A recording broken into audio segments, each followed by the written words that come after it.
Thank you guys so much for watching this video. Today we are going to do some random tasks, and that is one, we are going to ferment some chicken feed.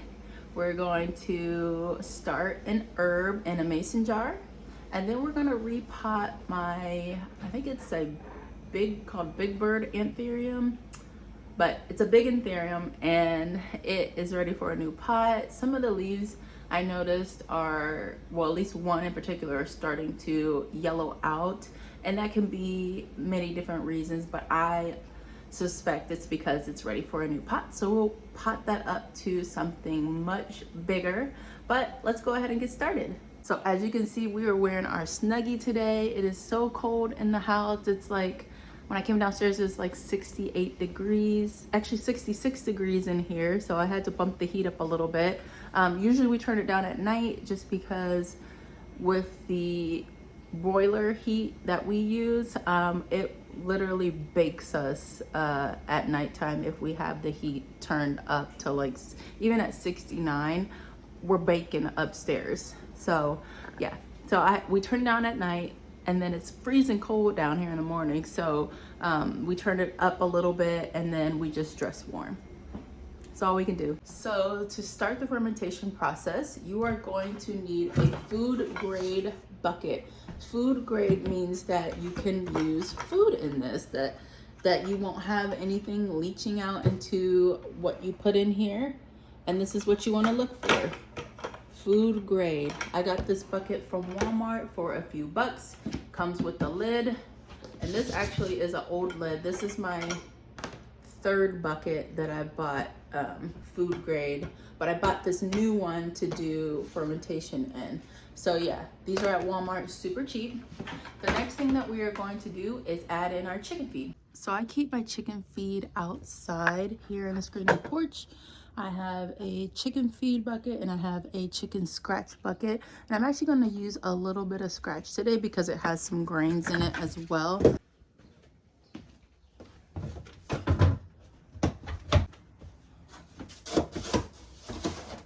I'm just going to do 1 scoop.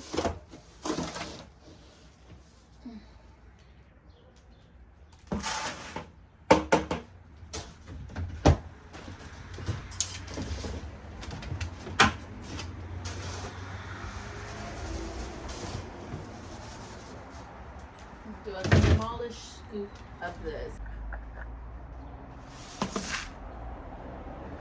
So fermentation is not a process that you want to do when it's cold. You don't want to do this in the winter outside because that would take the process so long. You need to do this inside of your home unless it is summertime, and then you can do this in a sheltered area outside of your home. But for me, it's winter, it's January. I'm gonna do this in my kitchen, and we've got the feed, we've got the scratch. Now it's time to add the water.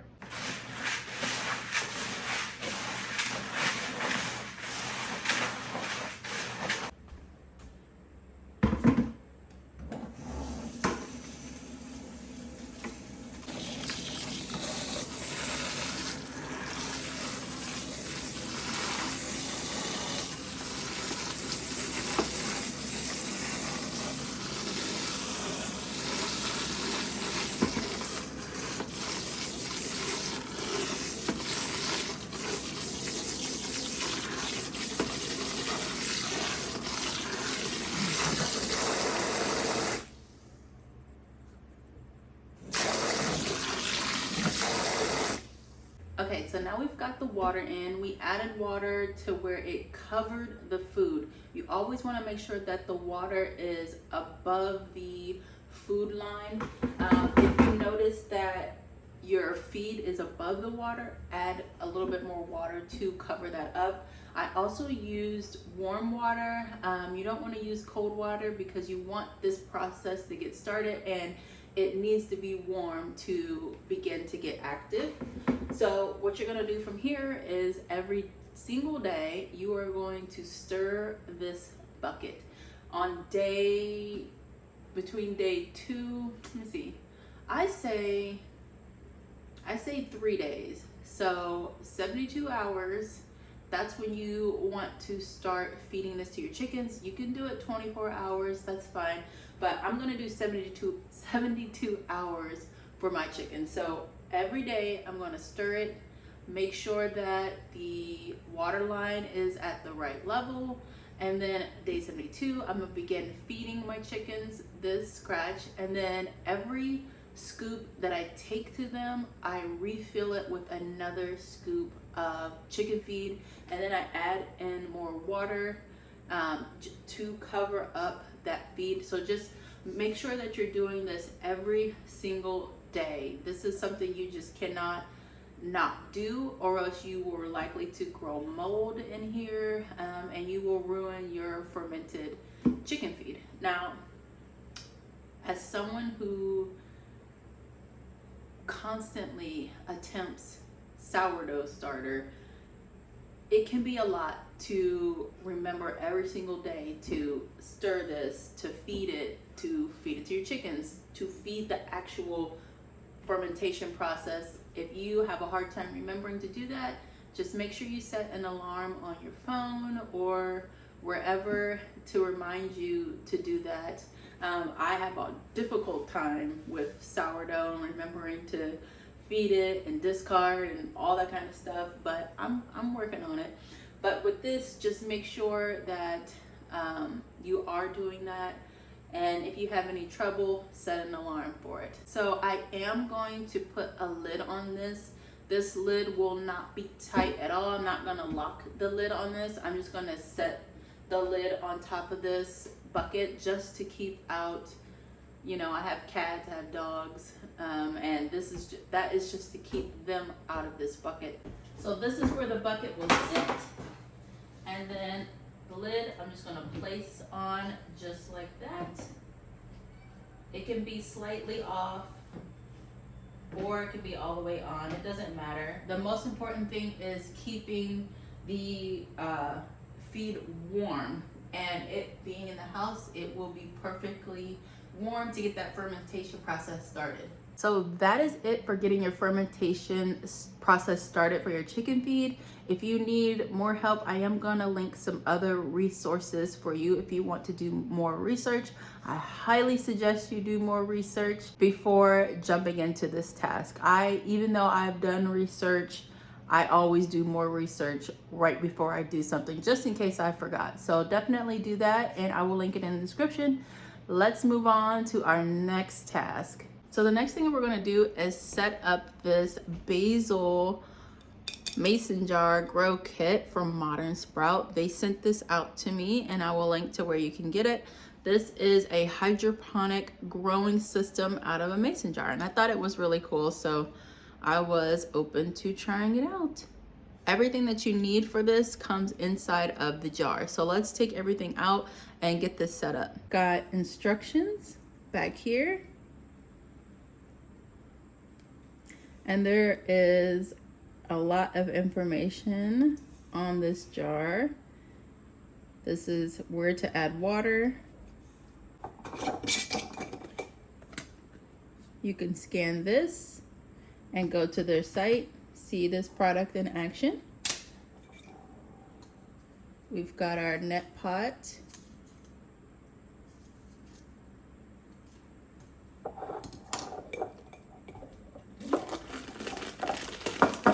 This is our grow medium. Feels like clay pellets.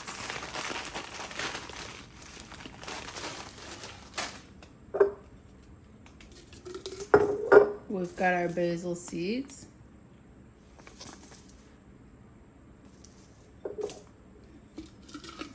We've got some instructions in here as well. And then we've got plant fertilizer. So the first step is to fill this with water, and we are going to fill to this line.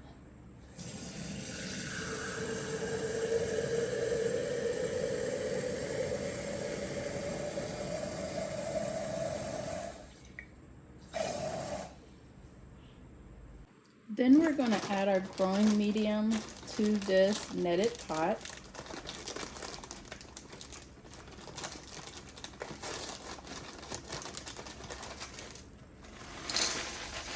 Ooh, this is falling out everywhere.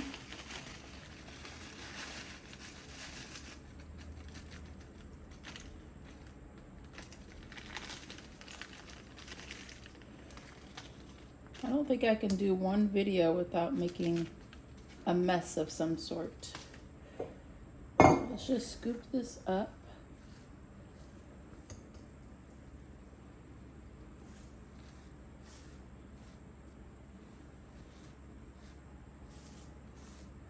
I'll just scoop that, put it in, and then we'll grab the rest of this. Next, we're gonna rinse off this substrate. That's so small.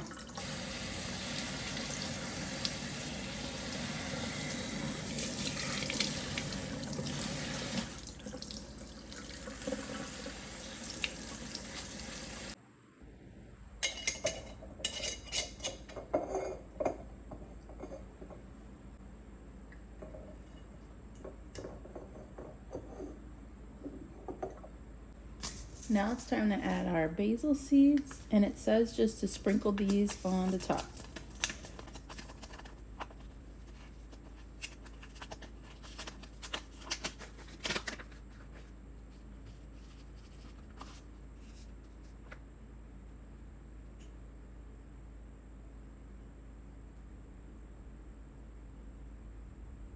Now it's time to put this in bright light. You can put it on your windowsill like this,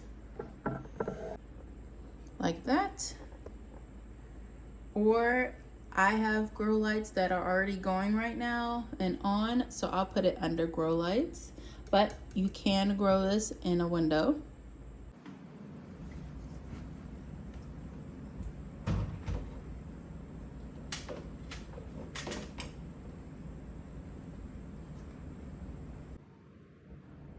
Once the seeds sprout, that's when you'll want to start fertilizing regularly, and I would follow the instructions on that.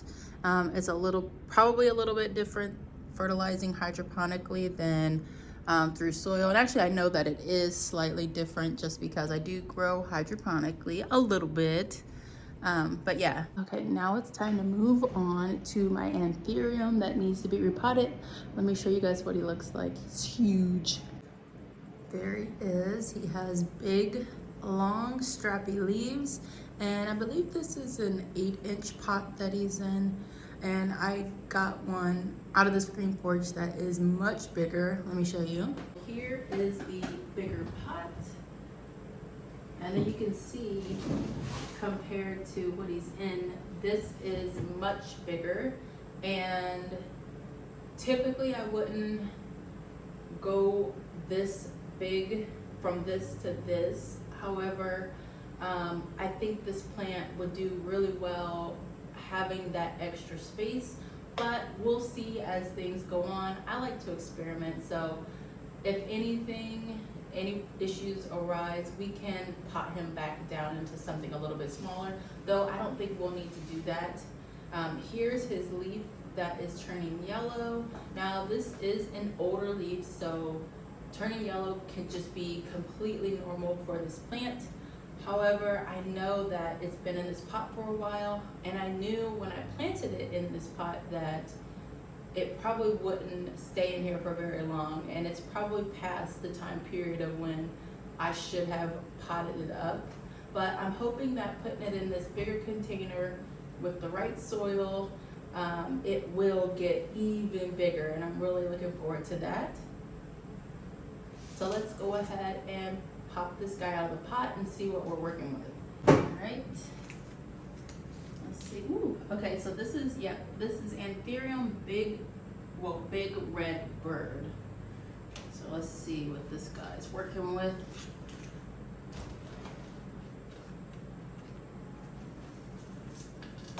Ooh, well, I broke that off. No need to cut. You gotta be very gentle on these leaves too, because you just gotta be gentle. Yeah, he's roots all the way down to the bottom. Look at that. Ooh. That's soil though. Look at my soil mixing. Like that's a very drainage mix, very high drainage mixture. I'll say that. And I'm actually gonna try to reuse some of this soil because I do like the way it looks, and I like this high drainage. Wow, he looks great. This plant has really healthy roots. Everything looks nice. They are all white. I don't see any like browning or anything dead. It looks like I did not zhuzh, I call it zhuzhing up, but zhuzh up the roots last time when I repotted it. But as you can see, there's other roots popping out all over the place. I don't think it was a big deal. Sometimes I do that, sometimes I don't. But for this guy in this next potting, I don't think I'm going to do that again. I think I'm just gonna like, you know, pull some out, but I don't really want to damage the root system. I don't like doing that to my plants. All right, so let's get some soil in the other pot and get this guy popped in. So I went down to the basement real quick. I added soil, and then I added some of this perlite for drainage. I added orchid bark for added drainage. And then I added worm casings and blood meal to this mix. I think this will be a good combination for this plant long term.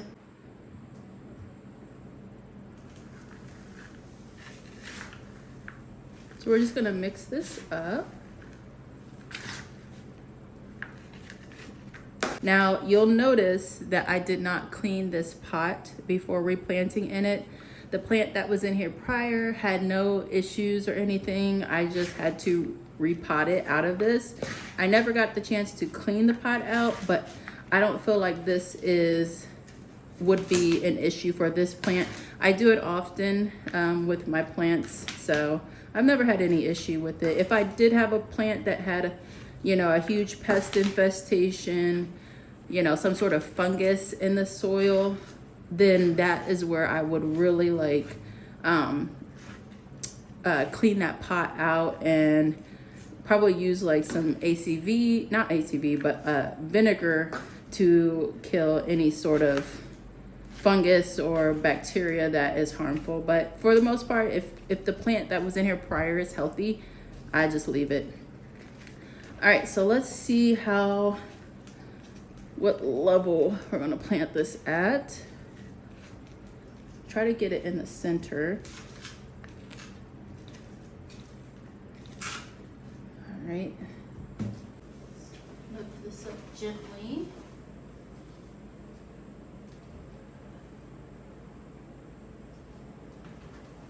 All right. Is that the height that I want it? I think so.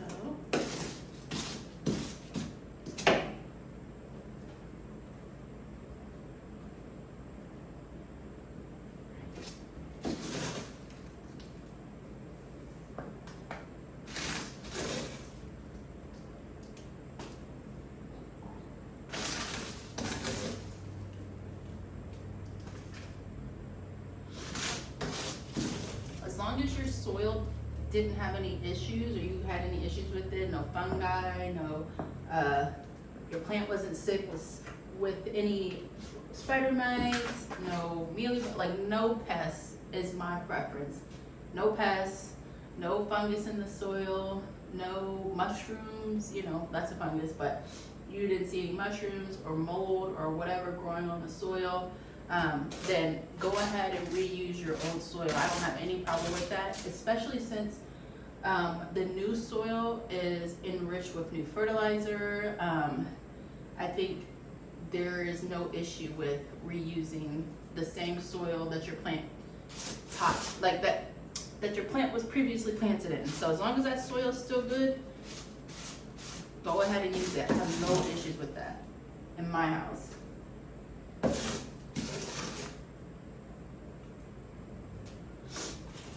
right, see if we can get these little bits.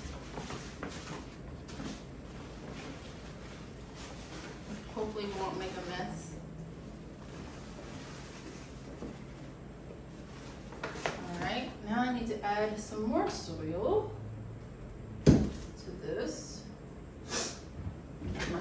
bucket.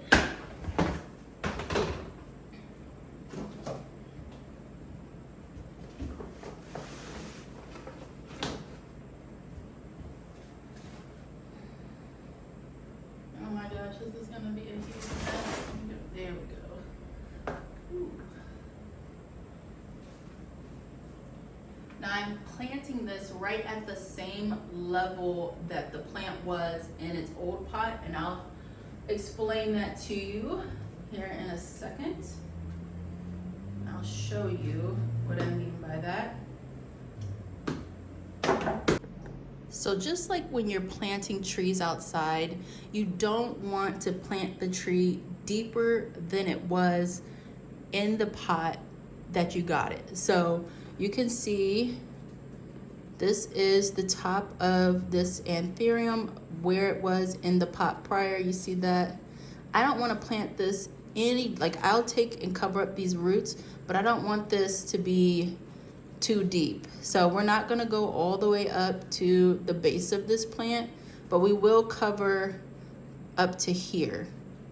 We're not going to go too deep though. I don't want to take the soil up here because I don't want any of that moist soil to cause any rot down here at the base of this plant. So I want to keep it as level as it was in the other pot, if that makes sense. Let me turn this a little bit. So see here, this is about as high as I would go with this. And then any soil that gets around too close to this base, I'm gonna push it back because I don't want any extra moisture up here, especially since these roots have been above soil this whole time. I'm definitely not going to just immediately cover them and start watering them and having moisture sit there. So we're gonna pull that soil right around here is what I'm comfortable with.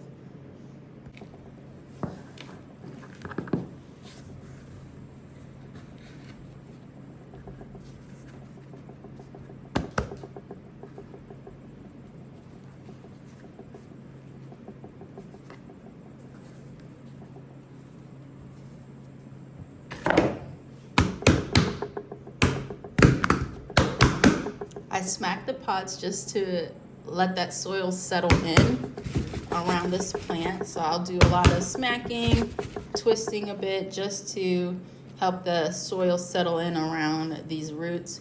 This plant is going to take a while to really root in and settle in, but thankfully this pot is big enough that this plant can stay in this pot. I would say at the minimum or minimum, I would say this plant could be will be in this pot for at the least 3 years. Because this is a nice size pot for it. If it decides to just grow like crazy, then I would probably have to repot before then, but I don't think so. I think 3 years will probably be a good time to leave this plant and then check after 3 years if it needs a repot, unless I see signs earlier. Otherwise, this looks great. All right, now we're gonna go water this plant in, and because this plant is planted in a bigger, deeper, wider pot, my watering will be less frequent. So probably every 3 weeks, I'd say.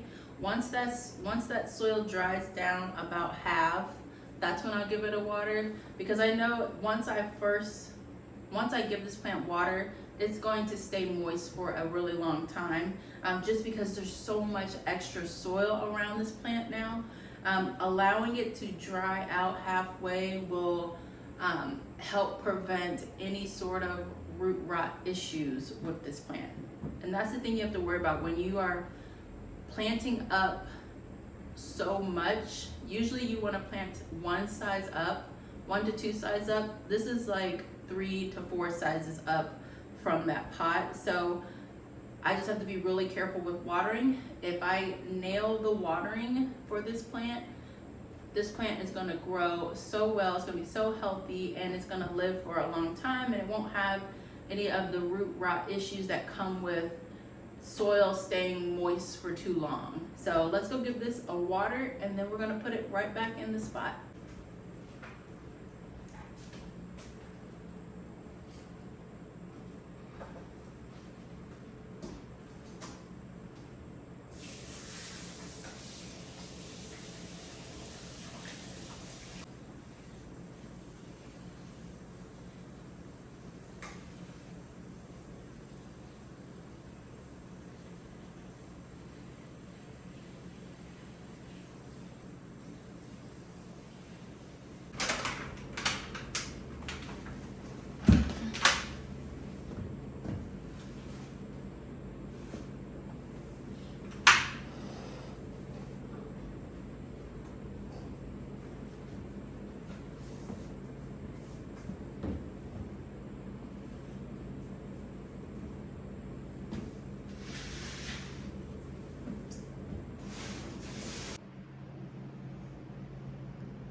thank you guys so much for watching this video. We got everything that we wanted to get done today.